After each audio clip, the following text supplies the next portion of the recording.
నమస్తే, నేను Maruthi Ram. One voice న్యూస్కు స్వాగతం. డిజిటల్ జర్నలిజం కొత్త యుగంలో సవాళ్లపై డిజిటల్ మీడియా జర్నలిస్టుల కోసం మే 13వ తేదీన Cyberabad CP Stephen Ravindra workshop నిర్వహించారు. న్యూ ఏజ్ డిజిటల్ జర్నలిజం కోసం and now foundation, Telangana state police centre of excellence for cyber safety సొసైటీతో కలిసి సైబరాబాద్ పోలీస్ కమిషనరేట్లో సైబరాబాద్ పోలీసులు డిజిటల్ జర్నలిజం కొత్త యుగంలో సవాళ్లపై డిజిటల్ మీడియా జర్నలిస్టుల కోసం వర్క్షాప్ నిర్వహించారు. Cyberabad security council, Cyberabad police commissioner Stephen Ravindra ఆధ్వర్యంలో ఈ వర్క్షాప్ జరిగింది.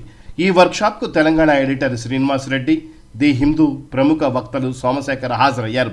ఫ్యాకల్టీ వ్యవస్థాపకులు రాకేష్ దుబ్బుడు, అండ్ నౌ ఫౌండేషన్ వ్యవస్థాపకులు అనిల్ రాచమల్లా, ప్రాక్టీస్ చేస్తున్న సుప్రీంకోర్టు న్యాయవాది Sai Teja Kaveti, times of India special editor Sushil Rao, practice చేస్తున్న సైకియాట్రిస్ట్ డాక్టర్ సోనియా శర్మ పాల్గొన్నారు. డిజిటల్ మీడియా జర్నలిస్టులు వారు ఉంచే వార్తల విశ్వసనీయతను మెరుగుపరచడం, సమాచారాన్ని ప్రచురించే ముందు దాని ప్రామాణికతను నిర్ధారించడానికి మరియు తప్పుడు సమాచారాన్ని ఎలా గుర్తించాలో, వాటి మధ్య తేడాను ఎలా గుర్తించాలో అర్థం చేసుకోవడానికి వాస్తవ తనిఖీ చేసే సాధనాలతో వారిని సన్నద్ధం చేయడం లాంటి అంశాలను ఈ వర్క్షాప్లో వక్తలు వివరించారు. The source, when I say ask any search engine, it will show you, give you at least some information that you don't have. If you don't find any trace of it on the internet, let's say you came across something and it is widely shared and nobody is saying anything about it on the internet, is it possible? Is it possible? 99% of the times it is not possible. 1% of the times it is possible when it is a very hyper local event. ఏదో ఒక distant in some distant district away from the city, in some small village something happened, somebody took a video, shared it. It is not possible that it is available on the internet.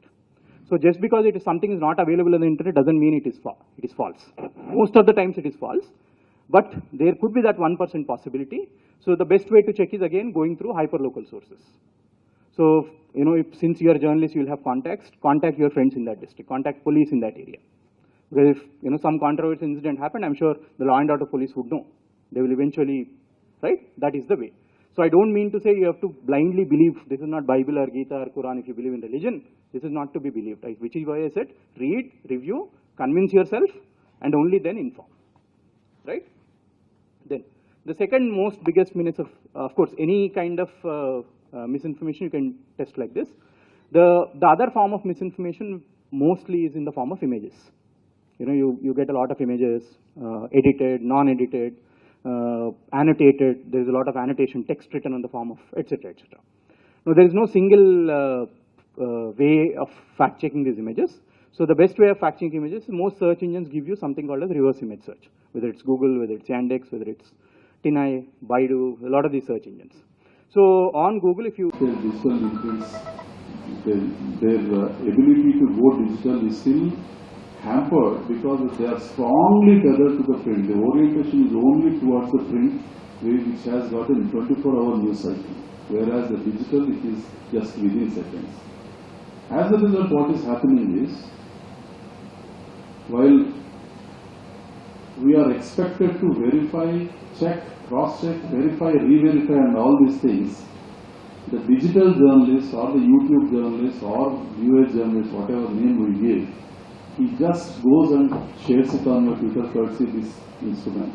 And another biggest problem is that sort of a linear communication which we had in the earlier times, now it is a horizontal spread of communication. Everybody hits the forward button and he shares. I have, let us say, 15,000 people following me on my Twitter. I share this information to 15,000 people and that goes, multiplies and it spreads in the society. So this horizontal level of communication has another facet, the monetization. If I am a YouTuber, I may be making money also, because if I make a video out of it and if I fulfill the conditions of the YouTube of having 4,000 watch hours and 1,000 followers for my YouTube channel, I get advertisements placed automatically by the algorithm and I get my revenue out of it. So, if I am an irresponsible digital journalist, I get money for peddling untruths also. I may be doing that unknowingly.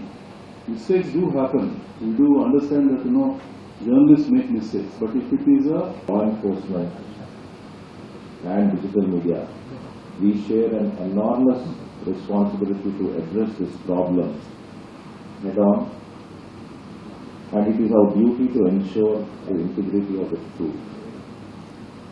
Let us start by clarifying what these terms mean. Misinformation refers to the spread of false information without harmful intent. It's just an accidental falsehood. Disinformation, on the other hand, is a deliberate creation and sharing of information known to be false with an intent to deceive or cause harm. This is deliberate falsehood. Malinformation is the dissemination of genuine information with the intent to cause harm. It involves sharing of facts and data out of context to serve a harmful agenda. Now, from a law enforcement perspective, each of these phenomena poses unique challenges which have a bearing on the law and order. We are often the first responders to the social and communal unrest by these harmful practices, and thus it is imperative that we are equipped with the skills and tools to combat them effectively. In the digital age, we are inundated with a flood of information, and amidst this deluge, it is often difficult to distinguish between what is real and what is not. Now, in understanding this challenge, researchers have identified 7 common forms of information disorder.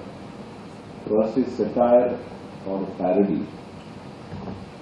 This is no intention to cause harm, but has a potential to fool you.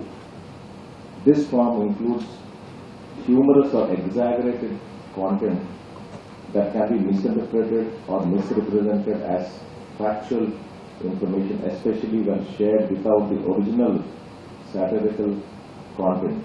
For example, a satirical website posts as an article claiming that Hyderabad's Charminar is sold to a billionaire. If shared without satirical context, some people might mistake it to be a real news.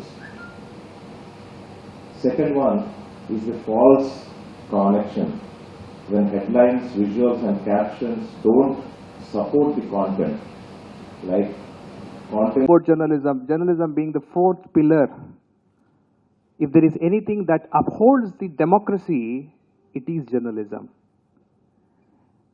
Journalism is the bridge between society and government. Journalism, I will draw a simple analogy.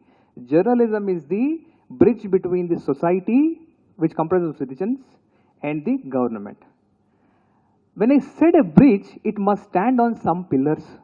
What are those pillars?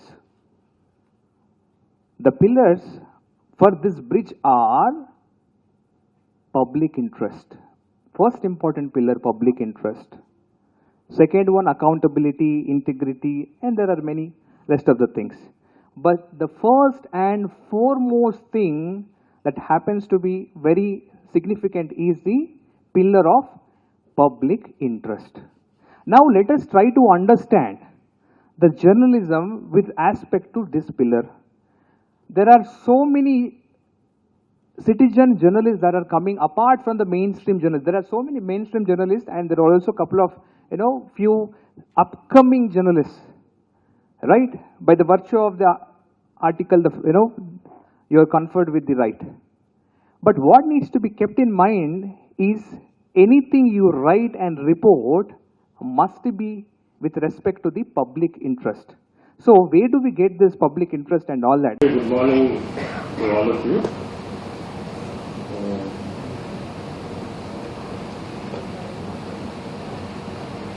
It's a great privilege to be in this auditorium today and discuss some of the aspects of digital journalism that we are concentrated with today.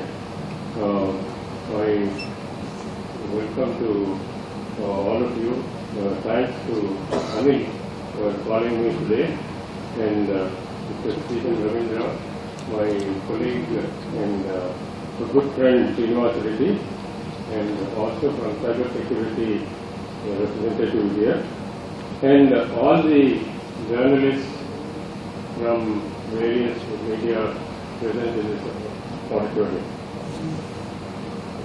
First of all,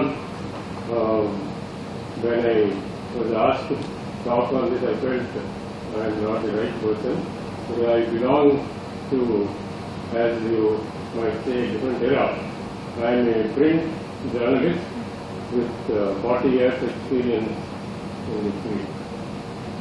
So when I came into say 20 years of my career, I thought, by around this time, I'll be well known.